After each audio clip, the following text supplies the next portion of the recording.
Welcome to the Mix Minus Podcast. This is Matt McQueenie, back with Tim Castano. Tim, we're at the halfway point of the NFL season. We did a picks podcast at the beginning of the season, and I thought it would be a good time to revisit those picks as we look ahead to week 9. So some of the teams are not officially halfway because of buys, but many are, and this seems like the natural place to start with that. What has been your feeling about the NFL season so far? Probably, I don't mean to play into the ongoing narrative that is going throughout the nation right now, but it's been a little lackluster for me, although this past weekend was, I think, their best weekend of the year, so that improved my impression of it. But overall, I've just been not as engaged as I normally am, and definitely in the Giants. I think having the Giants in London one week and then a bye next week probably maybe contributes to my malaise a little bit.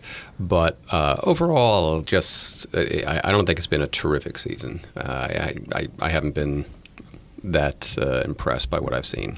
I did a singular episode maybe one or two ago, and the episode was called Malaise. And it was sort of about how there seems to be a hidden connection between a lot of the things that I watch or put myself into, and it feels like there's a malaise with all of it, from the election to NFL football to, be honest, the NBA a little bit. Mm-hmm. And I just keep waiting because sometimes you wonder, is it just my rut, or is it the rut of everyone? I guess the World Series is sort of helping that a little bit, but it does feel like you're almost trying hard to like the things you liked, like as close as like 2 months ago. Yeah. This is interesting. I mean, we're at the halfway point, but I almost feel as if the NFL season, it still feels like it's stuck in week 2 in a way, where waiting for it to pick up steam and waiting for it to really start to take shape as to what it is. And I still feel as if we don't have a sense of what it is at week 8, which is unusual, I think, at this point in the season. Other than the Patriots. Patriots, yeah. Patriots are a great story. The Cowboys are a good story, and I think that helps the NFL overall when the Cowboys do well, because I would guess that they probably, I think there are some analyses of this, that the Cowboys are probably the most quote-unquote national team in the league. So in terms of the diffusion of their fan base. So when they do well, it's good for the league. So that definitely helps. So they're a good story. I think the Raiders are a good story. Again, kind of like Dallas, they're maybe the second or third team with the most national presence, so I think that helps. Although the stories about them possibly moving to Las Vegas undercut some of the enthusiasm about the team, but it's good to have them perform as well as they have been. And then after that, though, it's a little very mediocre. It is, especially with Minnesota tumbling the last couple of weeks, with Green Bay maybe not quite being as strong as some people thought they would be, Carolina not really up to Super Bowl form. The AFC West is an interesting race to me, with Kansas City, with Denver, even with San Diego not doing that well, but they're a strong fourth team in that division. So there are some interesting races that you can project, that if these teams continue to play at this pace, that it will be an interesting December. But here we are at the beginning of November, and nothing has really grabbed me so much as of yet. It's very strange how that's the case. Well, we'll look through our picks, but let's look through the next week as we do that, and we'll start locally. The Giants are back in action after the bye and after the London game, and they'll be hosting the Philadelphia Eagles, who are a lot better than we thought they would be, and I think that's because of the normal feeling that a rookie quarterback is going to experience a lot of issues up and down the line, from Peyton Manning to many of the main quarterbacks you would expect who are high up in the draft, whether that's number 1 or number 2. When they're going to start, you're going to expect some growing pains, and the team expects that. But the Eagles played very well. They've done a lot of good at home. They've actually had all 3 of their losses away. So they're going to MetLife. It's kind of a game the Giants have to have. I think I had the Eagles with 4 wins for the whole season, so to keep my pick in place, I need them to go ahead and lose the rest of the season. Although we gave picks, but I think it's an over-under feel too. So there is still the possibility for them to be the under. And the Giants are at 4-3 as well. They have really been an up-and-down team, and I think I've been a little I think what's hurt the Giants a little bit is how much the Cowboys and the Eagles, who just played last week, a really nice overtime game, how much they've come up and how much youth has come up with those teams that it's sort of eclipsed a bit what we were expecting the Giants to do. I think, yeah, I'd agree with that. I think this is an important game because we'll get a sense of Ben McAdoo as a coach out of a bye. So I know they run those stats after a coach has been in the league for a few years about how his team performs post-bye. Do they come out with a bounce? Are they a little flat? So I'd be interested to see how that team does come out, especially coming back from London. And then also they did have some controversy surrounding them prior to the game in London, which is not quite in keeping with how the Giants conduct themselves as a franchise. So I'm interested to see what happens. I think they come out with some enthusiasm, that they put something behind them and are ready for the challenge, or is there a bit of a hangover of whatever maybe has been leading to some sluggish offense over the past few weeks. So it's a big game. I don't know what to say. I mean, Philadelphia left a lot on the field in Dallas, so that for a young team, it's a challenge for them as well to bounce back from that, where they went from being in a very strong position for the division lead if they had won that game to now struggling to keep, tread water with this game. So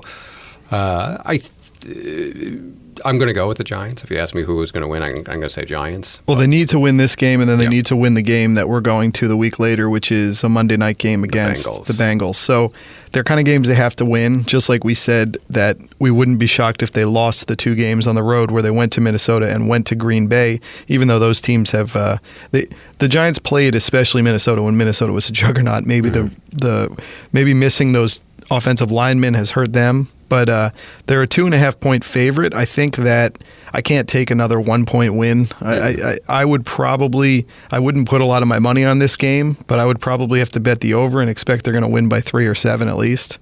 Mm-hmm. It's a hard one, though. This is the point in the season where you look at a 4-3 team in November, and that team either can be 9-4 in December, or suddenly is 4 and 5 and 8, or something. So you just don't. This is almost like a turning point for a lot of those teams. The wheels do fall off on teams that look promising, and then other teams that maybe have performed well. I mean, I think of Seattle. I think it was last season or season before, where they were pretty sluggish at this point in the season, but then really Kansas City as well. 1-5 to 11-5. Opposite side, Atlanta last year. So it could go either way for any of these teams right now that are sort of at the 500 or near 500 mark.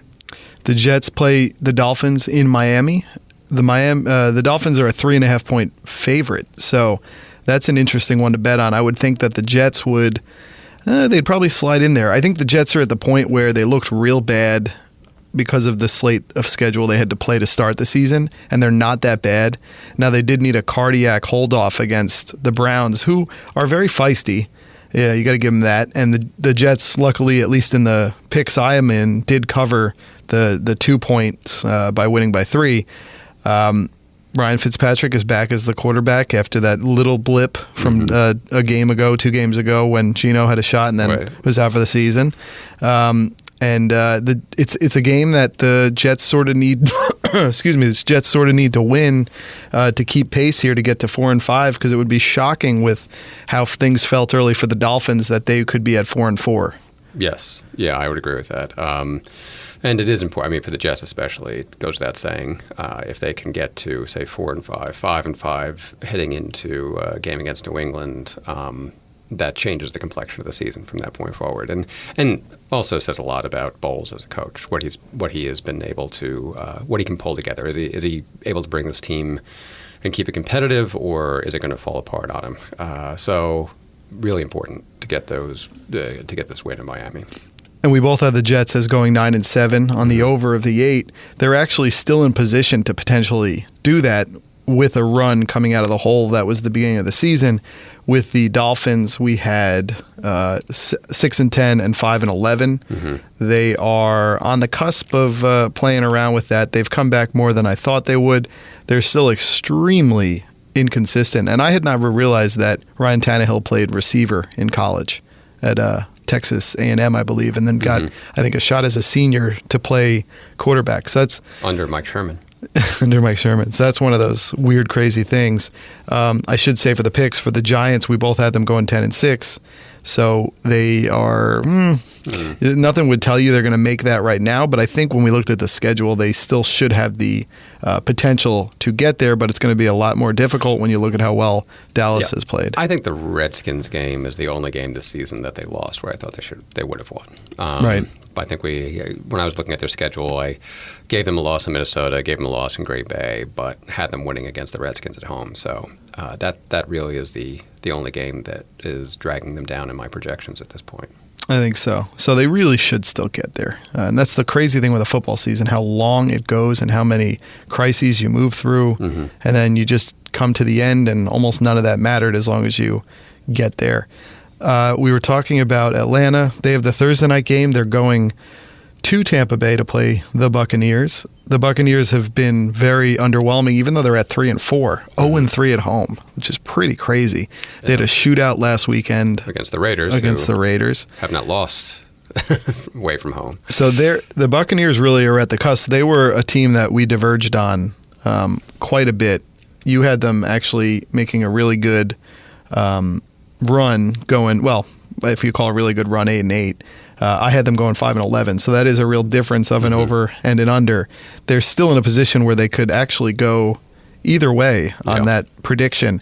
I have a weird feeling that Atlanta, who we were not very high on, I had them going 8-8. You had them 9-7, sort of high. We were on the over, which is interesting.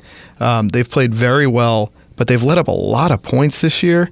And at some point, you feel like that comes back to bite you. Like you lose a high-scoring game by 3, you win one by 1, you win one by 3.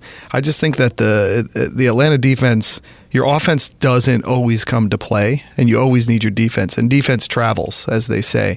And this just feels like a tailor-made setup for them to get a loss, even though I could be wrong. But and then it would be shocking, right, that they would be 5-4 with a loss. We were just saying it's crazy how they're 5-3 right now. It feels like how much they've been talked about, how well they've played, the prolific offense, that they're like 6-1. Yeah, and I said the Seattle game, I think, where they did lose, but I think a lot of people maybe felt like that were a win.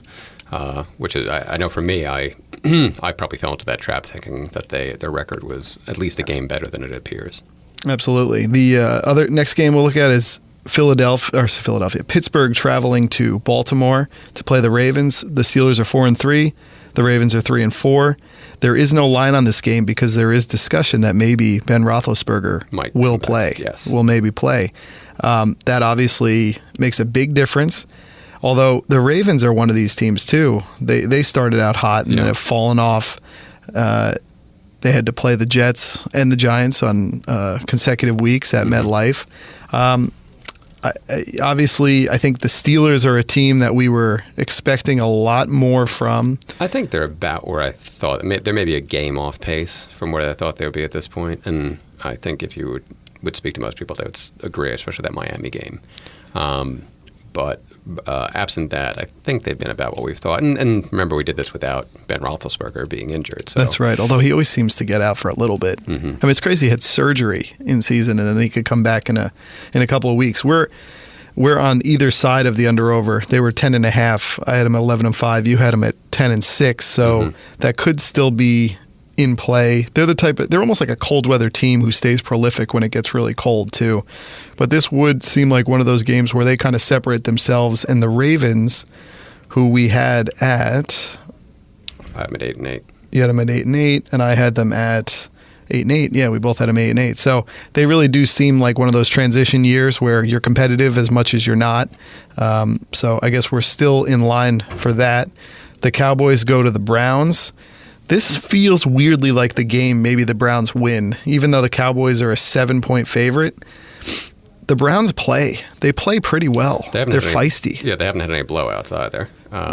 And they're probably sick of the Indians and the Cavaliers getting all the attention. They want to get a win. Yeah, they want to get a win. And it just feels like this is that natural point where it's an inflection point where something has to happen with Dak Prescott and Tony Romo, and it sort of feels like nature can't allow a team to be this good right out of the chute with two rookies in the major offensive positions. And you just wonder if it's one of those games where, I mean, if the Browns even cover, if they're, with the +7, if they come in on that, that's pretty good for a better. But you just wonder if it's one of those games where they find something, and there was some doubt a little bit about how Dak played in the last game against Philadelphia. He did find a way to rally them back, and the win is the win, so that's all that matters. But it just has that kind of feel. Now, it will be Ezekiel Elliott coming back close to his Ohio State roots to a degree. And he's been unbelievable, 800 yards rushing on 159 carries, 5 TDs. But so's Terrell Pryor. He's near little Ohio State competition. So I could weirdly see something happen in there, but that's one of those games where right off the top of my head I pick like Cleveland, and then they just get trounced in the first quarter. Jaguars go to the Chiefs. The Jaguars are well, actually, we should say that with the Cowboys, we had them each at 8-8, so I would think that they're going to overperform that. They're going to overperform that one. So we will probably lose that one. And then the Browns, we had very, very low at 4-12 and 5-11. They really got to perform, I think, to get to that, which would almost be a real I'm hoping achievement. that Hugh Jackson's coaching over the last several weeks of the season will get them those wins. And then they got Jamie Collins from New England. So that'll be interesting because their defense has been abysmal. I mean, I don't know how easily you can fold in a player like that who's basically going to be your captain. I mean, in good situations, I've seen John Beeson, right, with the Giants. That was a big one. Or even when players have come back from injury for defenses and have, I'm thinking of Indianapolis when. Is it Freeney or? Was Freeney, but then also the secondary player who came back in the Super Bowl season, and you were like, he's not going to make that big of a difference. Was it the guy with the dreads? Yeah. He had like a very plain name. He did. I can't think of his name, but so there are cases where one defensive player has a way of elevating the game of the entire unit. Yeah, I mean they really kind of could use some of that. They got a lot of offers, but they really are competitive. The Jaguars go to the Chiefs. Blake Bortles has some prolific numbers, almost 2,000 yards passing and 12 TDs. But man, there's just a dead animal feeling about that Jaguars team. For as many players as they have, it just has that typical coach over his head feeling to this team that if they get the right coach in there, this thing turns around immediately. Yeah, that was my biggest miscue with the projections for the season. So they're at 2-5 right now. I had them at 9-7. Well, I had them 8-8. I mean, you would think they should be there. I mean, there's no reason they shouldn't. They just get behind, and Gus Bradley's supposed to be a defensive guy. They fired the offensive coordinator. Maybe they figured that worked with the Bills, although maybe it didn't. Who knows what that means? But yeah, very tough team there. The Chiefs have played really well. They didn't put themselves in the hole they did last year. There's some question as to whether Alex Smith will play. He got hit, I think, twice in that game. It turned out he did not have a concussion, which I've never really... That's weird for a guy to go into almost concussion protocol and not have a concussion. That's a game that I think I saw Jamal Charles is out again, too. Another knee surgery, but it almost doesn't matter. They're just one of those infrastructure teams. By the way, Bob Sanders was the defensive player. Yes, very interesting. I was thinking Frank Sanders for some reason. The Lions head to Minnesota to play the Vikings, and you would look at the Vikings line. By the way, KC is a 9-point favorite over the Jaguars. That's a real tough line for a team who was supposed to be pretty good. Minnesota is a 6.5-point favorite over the Lions. The only thing to talk about is whether the wheels truly have fallen off, and the wheels being offensive linemen. And I've not seen someone fall apart like that quickly. I thought even with the defense. And they are breaking in a new offensive coordinator now this week with Pat Shurmur. On the other side, though, Detroit looks like they're going to exceed expectations. They're at 4-4 right now, and I had them at 6-10, and so did you. So it looks as if they may surpass that. And it also looks like Detroit comes to the Giants in December, and that game could have playoff implications. It's crazy to think that. Yeah, well, you wouldn't have thought at the beginning of the season, but it actually could. And we both had Minnesota on the over at 9-7. They looked like they would overperform that quite a bit, and now maybe they're right in that zone. I still think they find their way to 10 wins. You can't have holes like that and fall off. The next game this was a tough one, and no one could have seen this coming. The Panthers at 2-5 headed to the Rams at 3-4. I think both teams, you wouldn't expect them to be in that position with as many wins as the Rams have had and the competitiveness they've had, even though they're 1-2 at their quote-unquote home. But this is a game the Panthers really have to win. If maybe they're going to try to follow the lead of the Chiefs last year. Or their own lead from a few years ago, what they started out. Riverboat Ron, right? Mm-hmm. So Carolina, I had them 11-5, 10-6. You had them 10-6. We're on either side of that one. I don't even know if they're going to get there. They could get to 9 and look really good and potentially maybe be in some kind of playoff race. The weird thing with the Rams is just this: when is Jared Goff going to play? Can he play?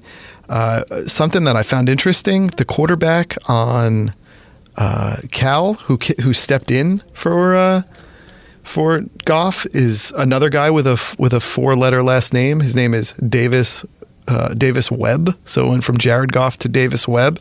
And do you know, this is kind of crazy when you think of it, and maybe it's the that Davis Webb has 29 touchdowns and 8 interceptions as the quarterback for Cal, with nearly 3,000 yards passing in the Pac. I know it's the Pac-12, but okay, like that kind of scares me about Goff a little bit. That maybe it's one of those system things where you can get over, you can just play in it and you just are prolific to the point where you could be a number 1 pick, because there's not a lot of talk for Davis Webb from what I hear out there.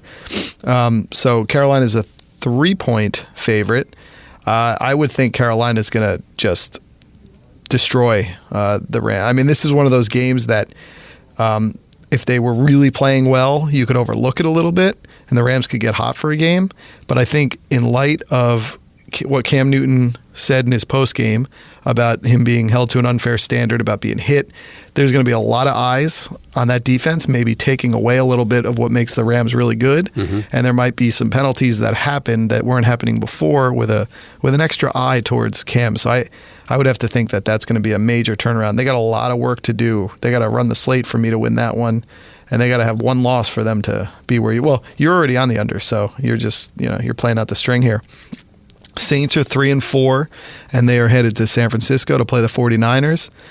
Boy, has the floor dropped out on the 49ers. You look at Chip Kelly talking about, I'm finally in a place where before the season, I'm in a place where I feel comfortable with the world and everything. And oh my goodness, I know his name is popping up in it always Oregon, does. Texas. It's that time of year. USC, wherever might be open. And the Saints, I think we had the Saints at 7-9, so we were right on the 7-win. They're about playing to that. They're about playing to that.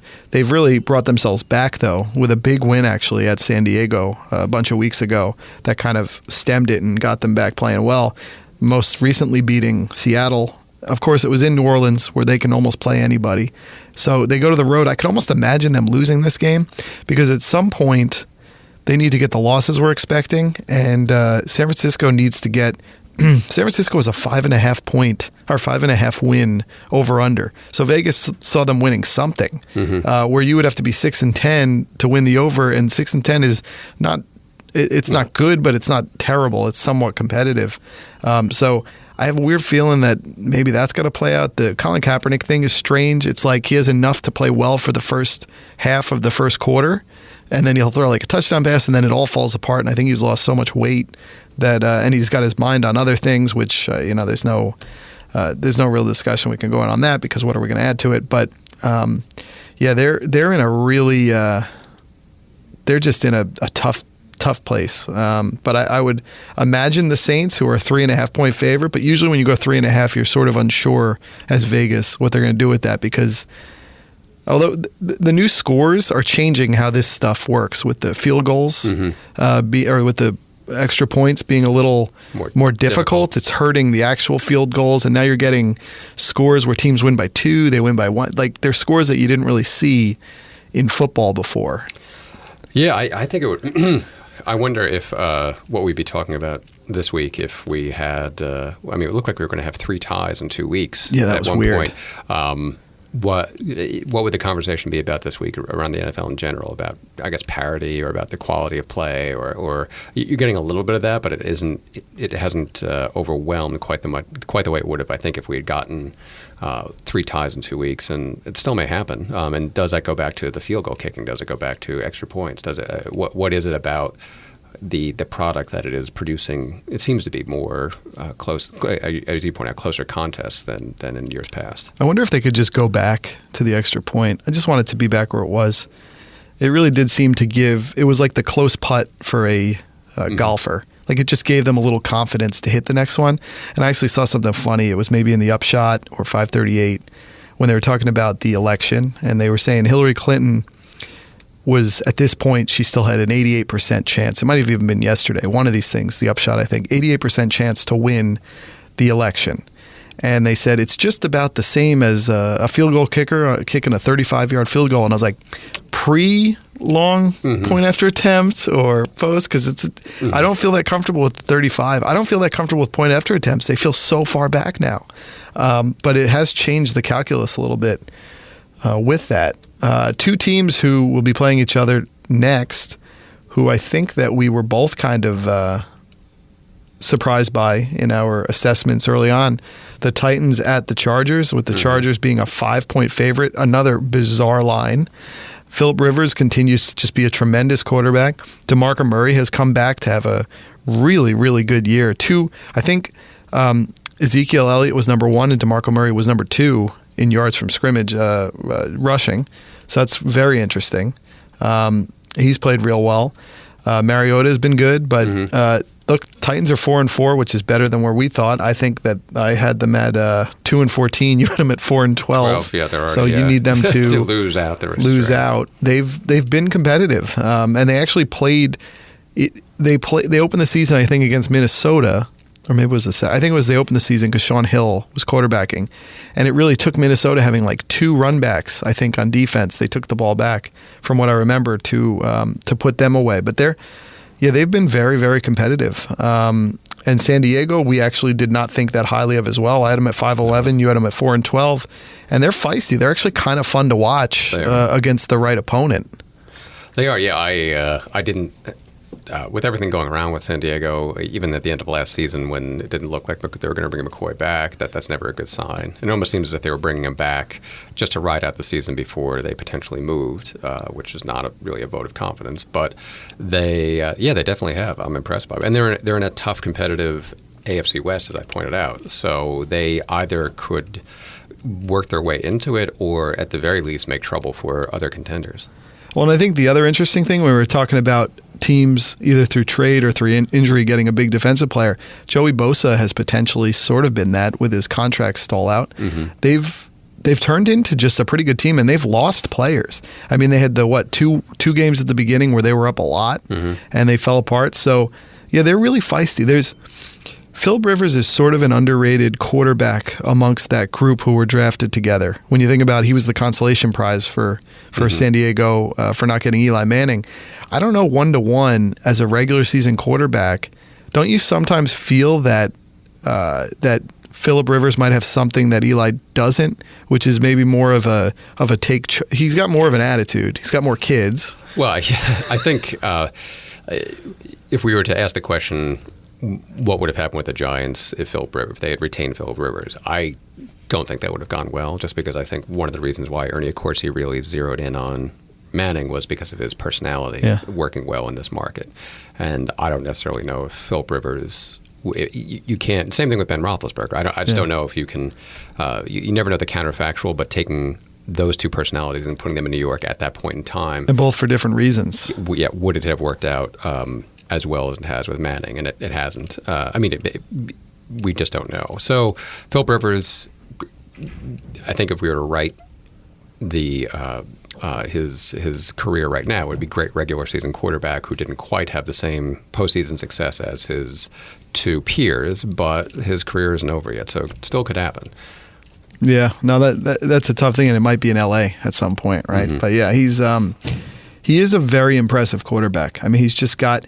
It's interesting how the 3 of them are very different in their own ways, and yet two of them have 2 Super Bowls, and he doesn't have any. But in some ways, he might be a more polished quarterback than either of them. Maybe a more efficient quarterback. Possibly, yeah. And I think each one fits the market where he plays. Yeah. I think that's. Can you imagine how pushed out Eli would have been if he actually went to San Diego? Because his personality would actually fall in with San Diego probably pretty easily because he wouldn't be bothered. Mm-hmm. But I think what makes Eli really great is that he's forced to be bothered a lot by being in the New York market.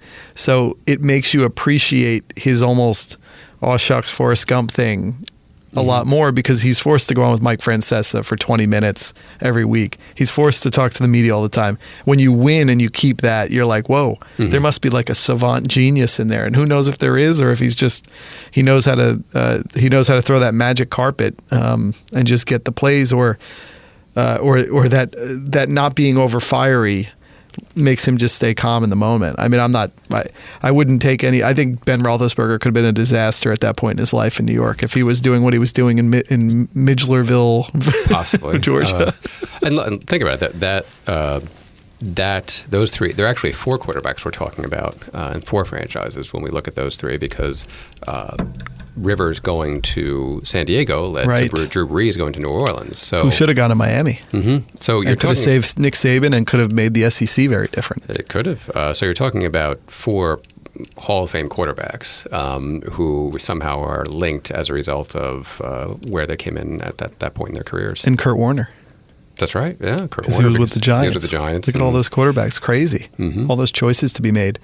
Speaking of quarterbacks, the Andrew Luck-led Indianapolis Colts will be headed into Lambeau Field, and Aaron Rodgers and the Packers. And I think the Packers played very well against Atlanta, but who wouldn't, maybe?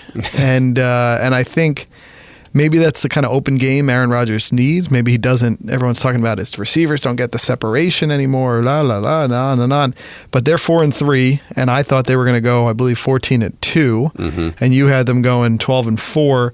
They still should get on the other side of this over. I mean, they really. If they don't, that is a major problem. It goes without saying that they benefit the most from Minnesota possibly slipping a little bit.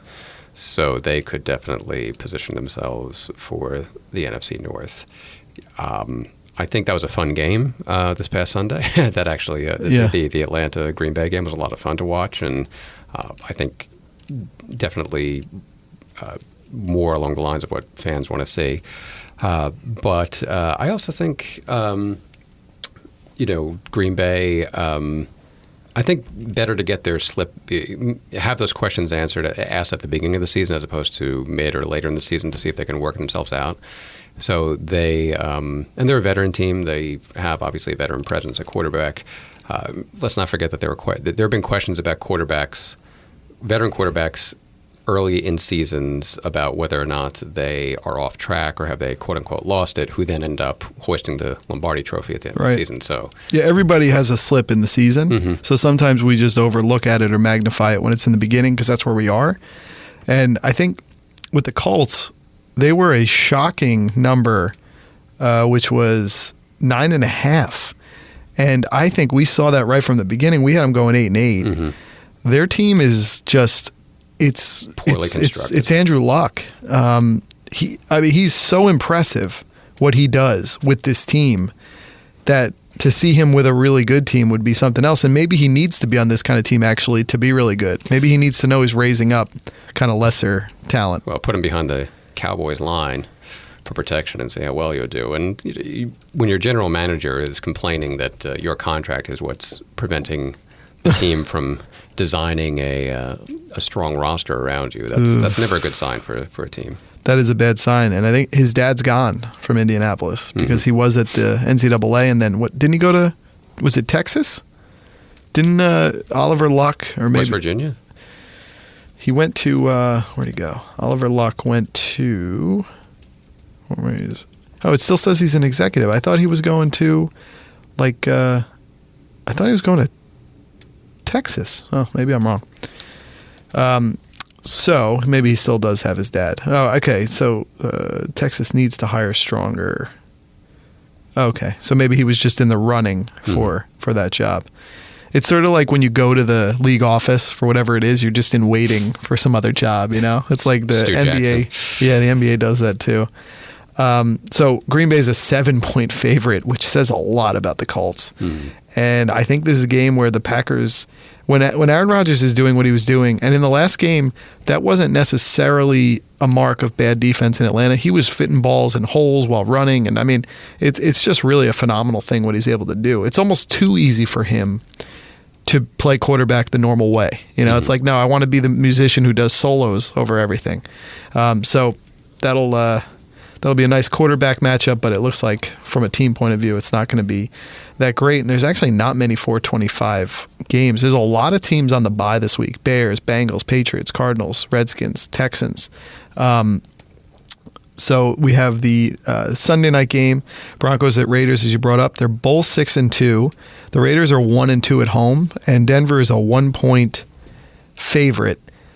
I actually have picked the Raiders, even with points or without points. I've picked them on the road a lot. I trust them on the road. I don't trust them at home. I think it's almost like how the Rams have to play in LA. It's like they're not comfortable here. You know, maybe it means they think they're moving, just as San Diego thinks they're moving. But there's just something about not a home field advantage there. As much as you have the black hole, the noise, all this, it doesn't feel right when they're playing at home. Well, I mean, when you have a young team, would you rather that they be performing better on the road than at home? I think most people would take that. So they're not. It is peculiar. I agree with you, but it's not the worst peculiarity if you're an Oakland fan. But I think this will be. Feels like they got to win it though. It feels like a game. You know, you can't go down 1-3 at home. Like 2-2, start evening out, and it's about time for the Broncos to start showing some wear. I mean, the defense does travel, but they're one blowout away from going the other way. You know, like having a blowout done to them. You know, so I think that'll be tough. Derek Carr has just been phenomenal to watch. I mean, just makes every big play. He had 500 yards thrown last week. He has 2,321 on the season, 17 touchdowns, and he's spreading the ball. He's played his way into the MVP conversation. Oh, yeah. Definitely at the halfway point. This is a tough one. Monday night, Bills going to the Seahawks. Seattle is a 7-point favorite. I would take the over on that forever because I think that Tyrod Taylor is going to have a tough time in that atmosphere. That defense will love playing against that Bills offense. And I think it's the kind of game where the Seahawks can feel they get a little healthy on offense. Now, LaShawn McCoy has been great. I think he's been on the injury report. Even if he plays, he's questionable with stuff. But the Seahawks have not been as good as I thought they'd be. I thought they'd be 13-3. You thought 11-5. Their over is 10.5 to get there, so they got to get to 11. They feel again like a 10-win team, which isn't bad, but there's some holes there that hurt them, which is like the line and the running back hasn't come on as they'd hoped. I think the NFC West in general has underperformed a little bit in terms of what we were expecting, or I was expecting from Arizona, and then Seattle as well, and you could even say that LA has played below expectations. So it'll be interesting. But as you know, I had Buffalo. I was very down on Buffalo. They've already equaled the win total I projected for them for the year. I had them at 4-12 for the entire year. After week 1 and 2, it maybe looked like that could happen. But they're so volatile, though. That's the thing. Like they could go in the wrong direction, and you might only be a game off the pace or 2 games. Like he saved his job from being fired in season, but. I don't know. There's not stuff to. They're a good bully team. When they get up on you, they'll keep getting up on you and winning that way. But yeah, I still feel. I think I still feel pretty comfortable about the under at 8. I still think 7 and 9 is in the cards. It's a pretty good team, but definitely has some holes. So quickly we can just the buys. So we have the Bears. They're just where we're just where we thought they were. You were 4-12. I was 6-10. So it was under. We'll see. They can sometimes sneak a couple. They snuck a game against Minnesota on Monday. So they can get some sneaky. Cutler's back. He could go deep to Alshon Jeffrey, and all of a sudden they backdoor in on the wins like they backdoor in on a lot of the point spreads. We have The Bengals, they've been a disappointment. I think they lost too many weapons. Now that you could see what those weapons mean around the league, whether it's Mohamed Sanu, whether it's Marvin Jones. I think they'll get righted, though, because Eifert's back, and I think he'll play pretty well. It did hurt the cause by getting a tie, because that's going to be – there's no way I think we could get the over on that one now, because at 9.5, they could probably go 9-6-1 at this point, and that tie kills you. We have the Patriots. So we said they've been phenomenal, with or without Tom Brady. They're at 10.5. We both were 11-5. I think they'll be over on that one. I do too. We had the Cardinals, who again, they're underperforming what I expected of them. 9.5. We were wondering why they were at 9.5 for the season total, and that was one where maybe Vegas saw something that I sure didn't see. Nor did I. I guess, can they still, because I don't have their record here, can they still get to the 10 wins if they need to here? Let's see. Arizona Cardinals.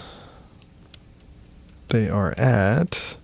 Unscientifically, I will say yes. They're 3-4, so they would have to go 7-2. That's not a terrible down the stretch. Although Tyrann Mathieu is out for a little bit with an injury he sustained in the last game. He's almost too small, unfortunately.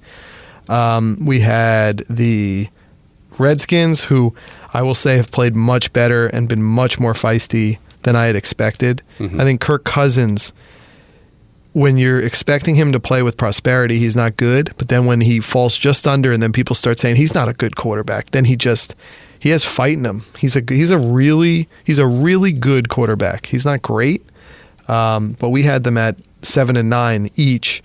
We had them on the under. Still possible. This tie helps us. It does. But they're way more competitive. A tie giveth, and a tie taketh away. Yeah, they're way more competitive than I actually was expecting. Although 7 wins is still pretty good. It was just flipping what they did last year. They're not better than a 9-win team. That's for sure. I don't believe so. And then Texans. Texans are tough because I was expecting them to go, I believe, 10-6.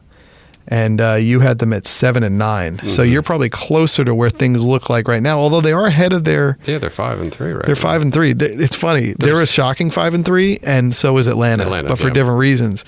They could probably beat up on their division to get to the 10 wins. They're on track for that 10 wins, but Brock Osweiler has been extremely up and down, and his downs are real down. The fights with Bill. What's our coach's name there? Bill O'Brien. Sorry. Yeah, and Bill O'Brien's fiery with his coaches. It's almost like he's got to settle down a little bit. But they could get there. But they're like one of these 10 wins is their victory because he's the kind of quarterback who could be extremely exposed. He's so awkwardly tall that it's almost like Chris Young. You know Chris Young, the pitcher? He won the World Series last year with the Royals, and he's been on every team, and he continues to pitch, but he's like 6'8" or something, 6'10", and he doesn't throw hard. So it's like really weird because he's all lankiness, and then it just like comes out not fast. Chris Young is Brock Osweiler, and so they could still get to that number, but I have not been impressed. He has so many weapons, and he's not getting it to them. That's a little upsetting. 1 minute on what does the NBA need to do to get out of their malaise? I feel like what happened with the NBA, everyone was excited about Kevin Durant going to Golden State, but it actually, in my mind, and now that I've seen it play out for about a week, I'm not that excited because it's all I go, you go. Like last night, Steph Curry just destroyed a quarter, and he has some crazy number, like he's had 20 point quarters since last year, and he's like way ahead of the rest, but it was still him pulling magic out of a hat as opposed to this great group of players coming together and finding some synergy. And look, time takes it does work itself out, but it doesn't feel right. It feels like Apple bought Netflix. My observation from watching them a little bit, and we don't have a large sample size right now, is that Kevin Durant going to Golden State has made Golden State look more like Oklahoma City in how they play. Especially I found that way the first game where he just seemed to overshadow the other players. Their bench is weaker. It just didn't. Steph Curry and Klay Thompson appeared to disappear when he was on the court with them. They'll work that out. Miami certainly had their kinks to work through when they brought Wade, Bosh, and LeBron James together. Although the counterpoint to that is this is an existing team that won over 70 games last year that we're just adding. Is working out necessary. Yeah. Does Apple need to buy Netflix? Does Apple need to buy Google? Mm-hmm. Like it hurts. Mm-hmm. It actually really hurts the rest of the league too, badly. It does, but one of the concerns that I had when that move was made is how it affected the competitive balance in the West. Right. And that doesn't seem to be the case. It actually, I still feel like the West is pretty competitive in a good way, whereas I was worried that would not be the case, and it does seem to be playing itself out. It's early. I'm glad the NBA season's back. I'm glad it's on, so I'm starting to get a little bit more engaged in it as it goes on. It hurts that our two local teams, one of them especially, is probably the worst team in the league. Oh, yeah. And the other one has its own issues that it's working through. So that doesn't really help either. But it's interesting to me. I mean, I like the first few weeks of the season to get a sense of who's on what roster, because I think you and I talk about that. Like, oh my God, I can't believe that. Jason Terry on the Bucks is me. That's like, whoa. And Mike Dunleavy's on the Cavaliers. How did I miss that? Deion Waiters is on the Heat. And like you read these things in the summer when the transaction happens, but then you just sort of file it and it doesn't. You forget. So that's definitely the first few weeks of the league, is just finding out who's where, and then seeing how some of the new coaches mix with their new players. Like Orlando, with how is Vogel going to do with that squad? How is what's his name? In Sacramento, how is he going to deal with? Oh, Dave Yeager. Yeah, Yeager. How is he going to? Is he going to improve what happened over historically in San Diego? So I'm interested in some of that, and then we probably hit a bit of a lull like mid-December, and then maybe picks up again with the Christmas Day games. But the Golden State Durant, it's worked out interestingly. / Cleveland too. I mean, because Cleveland has the wind behind their sails. Like they have all the confidence of having done it. They don't need to do it again, so they're just having fun. I think Channing Frye continues to be a phenomenal pickup. Love played great defense last night. Yeah, no, they are looking really good. Now that said, when their lull comes, all the gossip will come back, all the talk. Will Dwayne Wade, who are 3-0 with the Bulls, will Dwayne Wade and LeBron James go to Miami for 2 weeks to recuperate and take the picture at the gym? But watching a little bit of the Knicks, I don't have any interest in watching them. I'm just completely like, wow, they're going to underwhelm this year. The air balls, like Derrick Rose, he looks fine, but he doesn't look great. Yeah. They're not getting Porzingis the ball, and he should get it. No. It's a bizarre situation. You're already hearing questions regarding Hornacek's coaching, which is not fair to do to him. When you bring him in, you need to empower him. And I think, was it Derrick Rose's interview I heard last night after the game, where he was talking about debating a call with Hornacek, and I mean, you should be debating a call with your head coach at this point in the season, especially. Yeah. So and I have watched them a little bit, and I get, like with the other teams, I have to remind myself who is where and who's on that team. But we'll see. I get the feeling I got when the Nets got all the players, which is only 3 years ago now. It feels like it was 10, where it happened, you go, it's just going to be alchemy, and it's just going to be beautiful. And then when you watch it, you go, ooh, this is not working very well. And it is early, but you would think early should at least show the athletic flourishes. And that's been a little tough. I'm just worried that the league as a whole is again hurt. Like the startup industry is hurt when Apple buys Google, or even when Apple buys someone who's coming up in one aspect of what they do and they buy it to take off. Like the country is sort of dark. I was watching Milwaukee against the Nets, and I think I was watching Milwaukee play someone else, and I was like, all right, I'm making an effort right now to sit and watch Milwaukee, but I'm not enjoying it. Whether they have Point Giannis, whether they have this, I'm not enjoying watching Toronto. They're the same team, and you've seen their ceiling. I have not enjoyed even thinking about watching the Celtics, because I didn't love Horford before. I have actually enjoyed watching Atlanta a little bit now, because Dwight is putting numbers up, and that gives them a little bit of a ceiling maybe they didn't have before.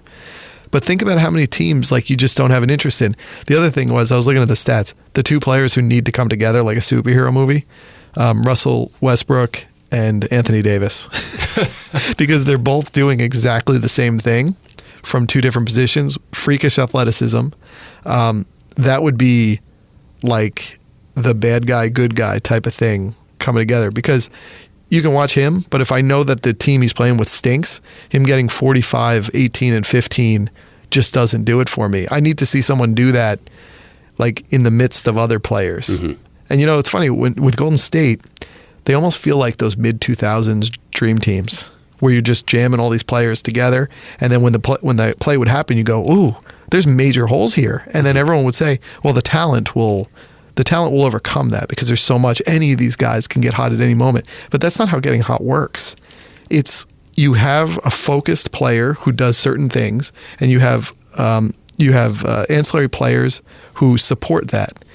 When you have a bunch of guys who need to get hot at any one time, you can't just expect it to happen. It's the 2004 finals when you have the Pistons going against the Lakers. That's right. The Lakers with Malone and Payton, and the Pistons just had players who knew their roles and executed very, very well, and were coached very, very well, and they managed to overcome that talent. Yeah, but I mean, I look around and maybe it'll pop up, but like, who's going to surprise me? And I guess the T-Wolves could, although watching them early on, they haven't quite hit the ground with the level of proficiency I thought they would. Mm-hmm. That doesn't mean they're not going to find it. But what if they underwhelm? Like, what if they do what we thought when we thought New Orleans would pick it up? That was only last year, right? When Alvin Gentry came in, we thought this was going to be it. What if the same thing happens in Minnesota and they don't take the next step? Like, there's not enough potential ceilings in little shoots all across the country. Portland's fun to watch. They're fun to watch, but like their ceiling is there, and who they brought in doesn't change that. Like, I love that backcourt, but they're not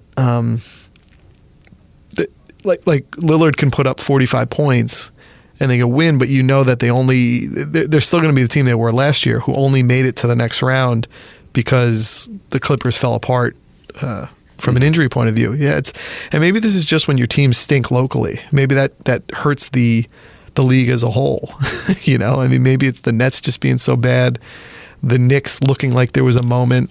Sixers are interesting to watch, I think. They are. I watched them opening night, and so far I like what I've seen from Embiid in small doses. I'm not ready to declare him the next Hakeem Olajuwon, as some of the announcers were, but it's still, from where he was last year to where he is now, is good. And I think they have a higher ceiling because they're going to get Ben Simmons back eventually. They're going to, I think they're going to make some moves that are going to orient that lineup a little more traditionally. So that, to me, I mean, they're not our local team, but they're close and they're interesting to watch. It's just, yeah. And maybe the NBA is always like this. It's just I've gotten so into it the last couple of years that maybe when you get so into something, there's nothing that can surprise you because you've read everything, you've listened to everything. You just, because the storylines didn't shift that much into this year. I don't care about anything going on in Texas. Well, San Antonio. But like, do I care? I care about San Antonio in May. Yeah. Mm-hmm. And like, do they have anything that makes you think, like, the final point I would say is San Antonio and the Clippers can win now because of how Golden State changed their team, not because of things they did to match the level that Golden State had attained. I mean, and maybe that's how you built a team. Like, you don't know how the water is going to come in each day and the tides and the rains and all this. Like, you just build a team to the best of the specifications you can, because their size might actually be a potential where LaMarcus Aldridge looks really good against Golden State now, because they just don't. They're really going to have a lot of trouble. They're going to be really in trouble. They're going to look like those early 2000s dream teams. And I hate beautiful basketball. Even though you can't not do it, I just hate that beautiful basketball has been undone. Mm. And look, maybe Golden State, the guys couldn't have stayed where they were. Harrison Barnes was going to need to get paid. And once he gets paid, does that change? Bogut had to go, or whatever it might have been. He got injured too. Like, because if he didn't get hurt last year, they win, and they are the same team. So I totally understand how it works. I just when I look at my league pass, I go, okay, who do I need to watch tonight? And it usually revolves around the Cleveland Barnstorming Tour. And I didn't care about Cleveland that much last year when I didn't think they could win. Now that I know they can do this, winning gives a little smell to you. And I care about seeing how Golden State plays against teams. It's fine. I haven't thought about this until just now, but to a much lesser degree, the Durant move to Golden State kind of now feels to me like when Barkley went to Phoenix. So the Phoenix team before Barkley got there I love that team. That's when you had Jeff Hornacek in the backcourt. I think Dan Marley was the sixth man at that point. He wasn't even a starter. Kevin Johnson, Tom Chambers, Mark West, and I think Dumas hadn't played yet, but really fun team. Played a great brand of basketball, up tempo, and then they bring in Barkley, and they went to the finals, and they'd gone to I think the Western Conference Finals either the year before that. But for me, watching them just wasn't as much fun. It just once you altered that chemistry and took out Hornacek and took out some of the other players and put in Barkley, it just wasn't as much fun for me. So much lesser degree that is to what's going on with Golden State right now, but it's the first time that's crossed my mind. Yeah, when they figure it out, will it feel good when they're killing teams this way? Mm-hmm. Like when you kill teams with the known assassins, it's one thing. When you kill them with like upstarts who like no one even cared for 4 or 5 years ago. I mean, that was beautiful. I mean, they'll be fine. And something will pop up. It's how life works. It's how all media, like some story is going to pop up. Some player who we're not thinking of, or we haven't been aware of. Jonathan Sims, you love, who I didn't even realize he paid money to try out. I heard this on SportsCenter today. He paid money to try out for the D-League team for the Spurs. That's how he came to the Spurs. Wow. And now he's a player. Yeah, so he looked pretty good in that first game. Yeah, so we can pick that up. I was talking to someone today, and we have something set for next Wednesday, and they're like, so we'll talk after D-Day. We'll see. We'll see if next Tuesday what happens, but maybe that'll change. Maybe once order is hopefully restored to some degree, it allows us to go on caring about these things that are silly. Or entropy will reign. Yeah, One or the other. Darkness of the world. So, wow, that went longer than we thought, but that's good. Great, thanks. All right, we're back here after some time with Matt O'Daniels. Matt, has this been a good college football season? Because I don't know if it's me, but I've been out of the loop a little for different reasons. Having a 2-year-old is a little different than having a 1-year-old, and I just haven't had the same connection to it. I've seen a bunch of games here or there, some big moments. I saw Penn State beat Ohio State, which kind of changes a lot of calculus. But how's this football season been? Am I wrong that it's been a little down? Well, I think it's been, I guess, underwhelming. I think Alabama is the top dog, and you want to see Michigan play Alabama or Alabama play Michigan or Alabama play Ohio State. I think pound for pound, the only teams remaining that will give Alabama a run for their money is Michigan or Ohio State. Yeah, a lot of surprises this year. You can talk about Washington State out west to Michigan State in the Midwest going 2-6. Penn State, a pretty big upset victory at home against Ohio State a few weeks back. But I think the bottom line, or I think the tone for this season is anybody equipped to knock off Alabama? And you might get that this weekend with LSU playing Alabama, but Alabama is just the class of the class. I just don't see any team other than Michigan or perhaps an Ohio State giving Alabama a run for their money because they're just so physical. Yeah, Alabama's almost like how New England's been in the NFL this year. Even though when they didn't have Tom Brady for the first 4 games, they went 3-1. And then when he came back, it was really over. Alabama was supposed to sort of be in transition a little bit this year. They have a ton of talent, but they're starting a true freshman at quarterback, which doesn't typically bode well. And he plays a little differently, I think, than a lot of Alabama quarterbacks we've seen of late. I mean, don't you think that potentially that's maybe where the Achilles heel is, or will he have played enough games this year that it almost doesn't matter come the end? You know, it's funny. His first collegiate snap I saw, he fumbled, and he came in on the second series against USC. And that's a great point. But I think Hurts is just he's got enough weapons around him, and I think the culture at Alabama is just so great. It's so great. It's so much greater than any other program in America that even if there is like a hiccup or, the errant interception, because like you said, he's a freshman, he's going to probably make a mistake. We're just kind of waiting for it to happen, and he hasn't yet. But the culture and the tools that the program surrounds itself down in Tuscaloosa is just incredible. Well, and the hiccup for Alabama the last couple of years was when they really only played Ole Miss, right? It was when they would play a team that had a lot of professionals on it who went on to be top picks in the NFL, because they're pretty much an NFL team. They don't always have NFL players at quarterback. In fact, many of those guys don't make it, but they have NFL players at every position, and that really is what makes what Nick Saban does there so great, is he realizes quarterbacks are sort of transient. Let me build the infrastructure. Let me build everybody else, because then I know I won't have to spend so much time catering to the whims of a quarterback, of a great quarterback who's going to take so much of your time because they're a little bit diva-ish. They're a little bit focused with the parents, wanting to get them into the best place where they can then get the best pathway to be an NFL quarterback. And a lot of times those two things are not exclusive. A lot of times those two things don't go together. When you have the big quarterback, it usually makes your program suffer a little bit in terms of the infrastructure of the whole program. You have to cater to it, which can be fine, but oftentimes it's easier, I think, to plan the infrastructure. You can plan getting big players at every other position, and then really the quarterback just has to make a couple plays to skill players who are going to be in the NFL and who are going to be Heisman Trophy level players. So it's a little different now in that they're going to have this quarterback for potentially 3-4 years. And I don't know the way he plays, if he really could be an NFL quarterback anyway. So this could be the apotheosis of his life. Like, this could be everything. But I wonder if this weekend some weird thing can happen. Does LSU have any shot, when you talk about NFL players, that maybe Fournette can do something coming back? He's been a little down this year. This is his last year before he goes to the NFL. He'll be a top pick. The old coach that you probably wanted at USC is now their coach. Is there any shot for LSU this weekend?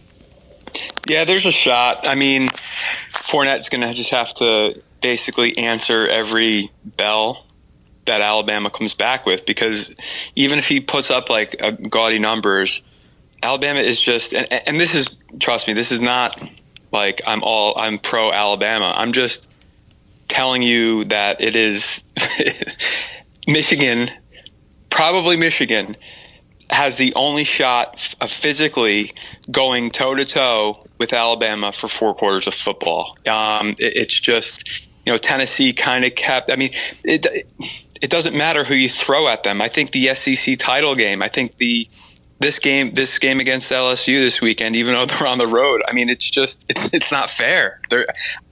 Is there a shot? I say there's maybe a 3% shot LSU wins the game, and that is with Fournette having a remarkable game, going for like 300 or 400 yards on the ground and multiple touchdowns. But I think LSU, yeah, I mean, I just don't see it. I really don't. You need crazy things to happen. Like in that game against Miss, like they needed that insane tip catch that went for a touchdown. You need a run back from somebody. I mean, look at the fact that Alabama handled Dak Prescott last year, who's taken the Cowboys to 6-1 in the NFL.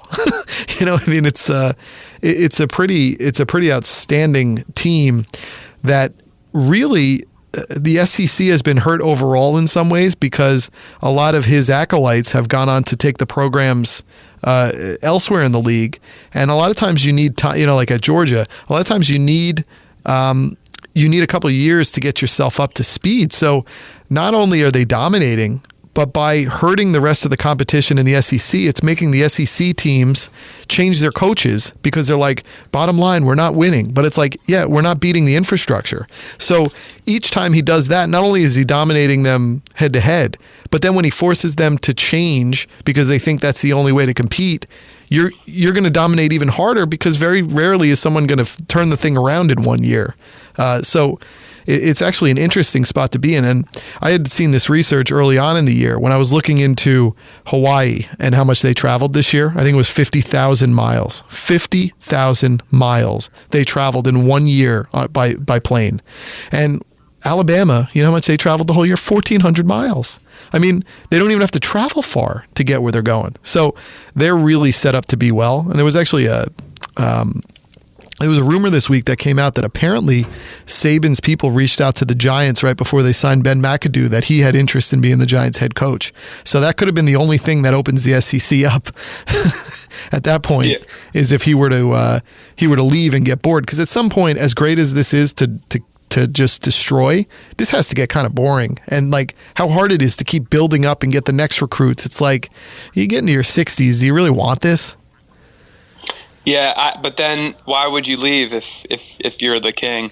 But I think that's not to overlook the Iron Bowl against Auburn. But if you just even take the eye test, I mean, it's I've seen Clemson, seen Louisville, and I've seen USC, and I've seen Alabama this year in person, and it's just incredible. I mean, even the special teams for Alabama, I mean, their punter is remarkable. It's every guy on that team is really good, and they all buy into that national championship, goal. And so, even Florida, and Florida is going to probably face Alabama in the SEC title, and they have a good defense, a relatively good defense. But then, throw Alabama's defense against Florida's offense, and that's what I say against Auburn. Throw Alabama's defense against Auburn's offense. But like I said, not to beat this drum, but I want to see Michigan play Alabama, because I think physically that's the only matchup that might, because Michigan's ball control, and we're going to run the ball, and we're going to make you score. We're going to control the ball for a long time, and then we're going to score, and then we're going to, match up with you physically and try to beat you. That's the, going not to 2 months away, but I want to see Michigan play Alabama. Well, isn't that the worst part too with Ohio State, is that you watch each week to see competitive football, but then the downside is, when Ohio State loses that game to Penn State, as they lost the game last year to Michigan State, you want parity and you want some competition, but the minute they lose, they're out this year as they were last year, unless you're rooting for other people to lose. And that kind of stinks. It was cool to see Penn State beat Ohio State, but the minute it was over, I was like, damn it. Now it means that Ohio State's not going to be in the mix to play with these other teams. Although I guess they would have had to face Michigan anyway, so one of those teams were going to bounce each other. But I do like Ohio State's offense better. I mean, Michigan is sort of, I guess you're right, Michigan sort of is Alabama-ish, where they have the interchangeable quarterback. And physically, yeah. I mean, you're right. Ohio State does have a little bit more, sexier offense, no doubt. But I think if you want to see anyone give Alabama a game, I mean, you could probably see Ohio State give them a game. But I think this year's Clemson's team,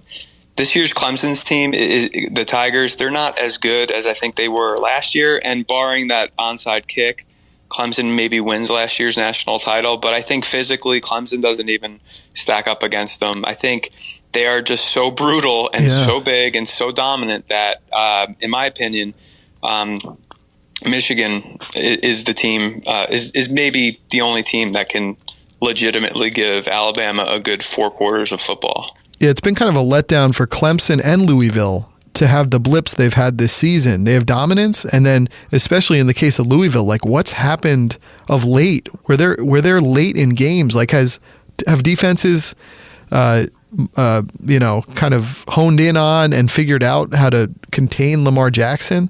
I mean, you saw the game against Clemson, right? What were they doing, even though he did come back in the second half and play really well? It's crazy. Boulware, the linebacker for Clemson, he's played against Jameis Winston. He's played against Cam Newton. He's played against, I think there's one other Heisman Trophy winner in there. Might have been Henry or something. He said that Lamar Jackson was the best player he's ever played against. What they did was, I don't know, because in the first quarter, I honestly think that the first quarter, the crowd played a part. At least 3 false starts in that first quarter, just due to just due to the crowd alone. And it's one thing like to be at an event, and it's another thing to like that was. I mean, I thought last year's Clemson Notre Dame game that I was at was going to be the mark. Like nothing's going to top this. Well, 83,000 just rocking and rolling clearly had Louisville's offense flustered in the first half about a month ago, and I think once Louisville settled themselves down, they were able to get organized and make adjustments, but I think in the beginning it was the crowd, the Saturday night game of the week. And I think Clemson is pretty good at home, NC State notwithstanding. And I think Louisville basically, if Louisville didn't make the mistakes they did in the first half, they might have come out of there with a win. But Lamar Jackson is incredible. I mean, it's obviously his Heisman to lose, and the guy is the most exciting college football player in the land. It's crazy. He's unbelievable. Now, how is it? Look, it's the first time that the playoff rankings have come out. They're going to change. How is Texas A&M in there over Washington? I don't understand this. I've not watched a ton of Washington at all really this year because they're on the West and on my schedule. I will try to watch now, but Texas A&M, I remember watching them kind of be toe-to-toe with, I think, UCLA in the beginning of the year. What have they done? Have they kind of just snowballed their way to these wins? Yeah, and I don't think, like you said, it's going to change. I think Washington probably has the best secondary in college football right now. Peterson has this is year 4 of the Peterson program at Washington, and I think Washington, despite being undefeated, you have to look at their non-conference. They didn't play anybody non-conference compared to Texas A&M. Like you said, Texas A&M beats UCLA. And Stanford's been hurt, and Stanford's not been great. USC, UCLA, the pack has it's a down year for the pack. It's a down year, and then I wouldn't be surprised to watch USC come out of the Pac-12 South to maybe give Washington a run in the Pac-12 title game. But and I also think Texas A&M probably has another loss or two. I'm just not sold on their quarterback. I don't think he's a thrower. I mean, he's very elusive and things, but I think what Alabama did was awesome, was that they made him throw, and they played a little zone, because he can throw, but he can also run, and I think he's more of a threat when you play man, and then he's able to get out of the pocket and run around. But if you play zone and force him to throw, I think that's where Texas A&M gets kind of spotty, extremely spotty, excuse me. And I think it's like you said, a lot's going to change. I think you'll find Washington there as undefeated, and I think Texas A&M is going to get picked off again. Washington's going to play Cal this weekend. I was looking at the numbers. This Davis Webb has thrown for nearly 3,000 yards and nearly 29 touchdowns. Do you think that maybe this might explain Jared Goff? Because the guy was the number 1 pick, and he hasn't even gotten a sniff at a start, with Case Keenum starting over him in the first year in the market in Los Angeles. You would think this is the time. Since when does a number 1 draft pick as a quarterback, when you look at what Wentz is doing, what Dak Prescott's doing,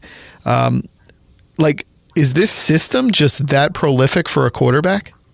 It might be. I mean, you can even take the Texas Tech quarterbacks and look at what they've done in the NFL. Nothing too remarkable. So to your point, yeah, it might be a system thing. Now, is it a shock to you? Because I didn't realize this till I was listening to something 2 weeks ago. You watch a lot of college football. Was it a shock to you that Ryan Tannehill is the high money starting quarterback, all these years later for the Miami Dolphins? I didn't realize he was a wide receiver in college. Yeah, he wasn't even a quarterback. What? He played all these positions, and he's definitely got the, what is he, 6'5"? I mean, he's got the prototypical, body for a quarterback. Yeah. It is kind of surprising, and especially, but then again, if you look at the SEC, they're not exactly a quarterback making conference. You know what I mean? With the exception of or Prescott this year. But when I think SEC football, I don't think quarterback. I think of running backs. I think of linebackers. I think of linemen. I don't think of all right, Cam Newton. But I mean, I don't think of NFL quarterbacks. Yeah, I've been reading the Jeff Pearlman, the new Favre book. I've been listening to it, Gunslinger, and it really got me thinking about quarterbacks and who truly makes it. And it's a shock to me that there's not 3 deep on every team of quarterbacks. Like, how are there not 100 quarterbacks in the entire country who can step up and play in the NFL? Like, that is a shock to me. And then when you think about the ones who are starters in the NFL, they mostly come from places that you wouldn't really expect, right? I mean, you have Eli Manning, Ole Miss. All right, that's sort of a big school for a quarterback. You have Joe Flacco, Delaware. You have Derek Carr. Wasn't he Fresno State? Like, you have Carson Wentz, North Dakota State.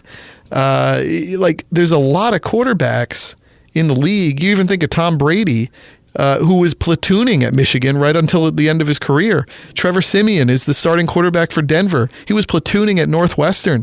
Like, I really think it comes down to the fact that if you're a program that works to cultivate quarterbacks to get them to the NFL, it really is to the detriment to building an infrastructure to a whole team, kind of that Alabama thought. I think you almost have to do one or the other.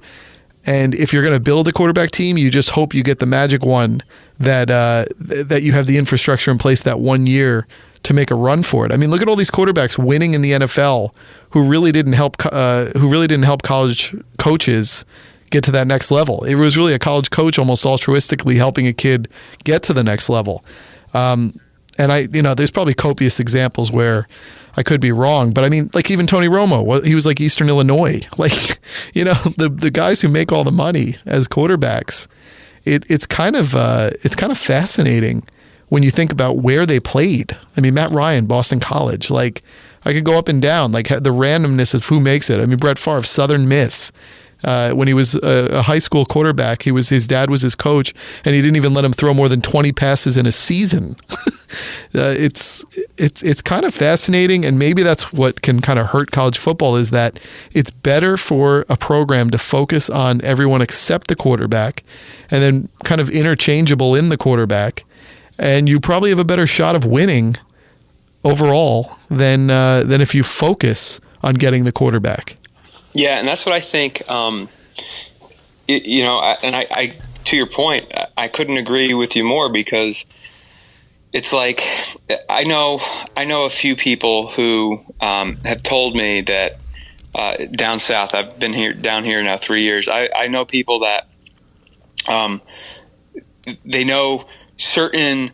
You go to, it's sort of like basketball. Like, do you want to win in college, or if you're looking to take that next step, are you willing to go somewhere random or go somewhere where they might run your system so then they can showcase you for that next level? It's similar to college basketball. So, I just think of the Tony Romo and then the Carson Wentz. I mean, it's like these guys come from pretty much, the most obscure places to get where they are. It's incredible. I mean, it's absolutely fascinating. I mean, even Aaron Rodgers, Cal, and he was coming from a junior college before it. Kaepernick, when he was good, Nevada.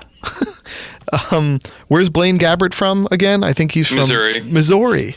Yeah, it's Kurt Warner wasn't he Northern Iowa? Yep. It's like, yeah, it's rather interesting, and I think. But then that's Ben why Roethlisberger, Miami of Ohio. Yep, it's kind of like, but that's why I like the college, because it's more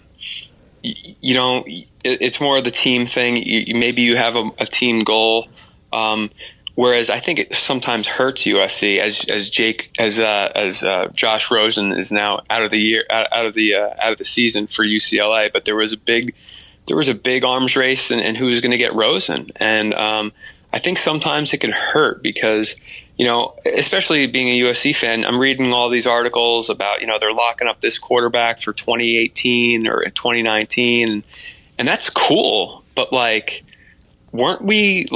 isn't this program about winning national titles, not about locking 5-star recruits, when they're sophomores in high school? Right. At what point do you say they're going to come, or we're going to win despite our quarterback? So let's start winning, and then let's worry about the 5-star quarterback. You know what I mean? It's because in college you can certainly win without having an NFL type of quarterback. You certainly can. Yeah, you just get a game manager. Everybody's like the 2000 or what was the year that the 2000 Ravens. You got Trent Dilfers of the world playing there. Final thing I wanted to ask was, so Clemson plays Syracuse this weekend. I didn't realize that Syracuse are sort of the head coach Dino Babers, is there a Babbers? I forget how it says that. He's like an accolade of the Bryles, who I know you love, Art Bryles school of the hurry up, fast moving spread offense. It's not the faith offense. Well, it was faith based until he did bad things at the school. But so does Syracuse have any chance to do anything against Clemson with one of these weird Big 12 offenses? I mean, the numbers they've put up are pretty crazy because of how fast they play. They play the amount of plays they put in there. I mean, when you look at the top guys when you look at players to watch, their quarterback has 15 TDs, 2,600 yards. The wide receiver has 7 TDs, 1,000 yards receiving already. It might be the dome foam up there. I don't know. Yeah, it's this crazy fast Bryles offense. I wouldn't put anything past Clemson, especially seeing them this year and also watching them from last year. I think last year's team was so much better. You can say hangover or not against NC State, but they probably should have lost that game. But then again, they showed me that they do have some resolve in going down to Florida State this past weekend and beating them. But you're right. I mean, at this point, who's to say that Syracuse couldn't or won't be able to upset Clemson? But I think Clemson won't. I think they're going to be really prepared, and I think they won't overlook Syracuse's high-powered or high-paced offense. Doesn't Clemson kind of feel like Ohio State felt last year? Yeah, where they came off of that, and there was that hangover where they were winning. And gosh, when you look at the amount of players they have who are in the NFL now, starting with Elliott, and maybe in that one loss when Elliott was complaining about get me the ball, maybe you should have when the guy is leading the league, the NFL in rushing. But it has that feel where they kept winning, but it didn't feel right. And you were waiting for the moment to kind of get the catharsis out. And that moment was a backup quarterback leading Michigan State into the horseshoe and then beating them. Yeah, it's sort of like, and I know this is a terrible comparison, but the feel is there. It's sort of like Gonzaga basketball. It's sort of like, all right, we're going to win a bunch of games, and, we might win one or two, cool non-conference games, and we might win a tough game on the road. But when the money's on the line, when the real game is about to happen, that's what I kind of compare it to. Yeah, they had their peak last year, and that shows you how great Alabama is, that year after year, they are just going to hit the field with a certain level, and they can hit a ceiling we don't see, but their baseline is always going to be the best of the best. And I think Clemson, what they were trying to do, you lose that game, and then you use the next season to try to tinker with things for that time when maybe you play Alabama again. But the problem with college football is you can't afford to tinker yourself into a loss. Because then you're out of the running. So they had those games early on where they were beating not good teams, 19-13, and they were really playing on the knife's edge there.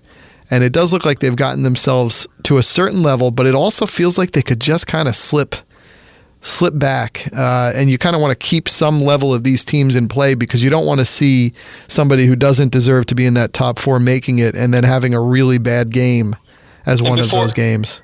Right, and before I forget, since this seems to be I guess maybe a theme of me being on the past few years. Rutgers? Look at that. You just beat me to the spot. From the Ashes podcast. And I say nothing. I mean, really?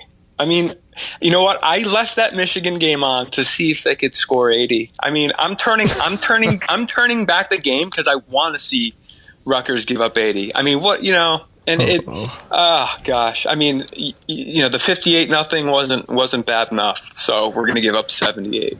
It's really ugly. It's just, oh my God.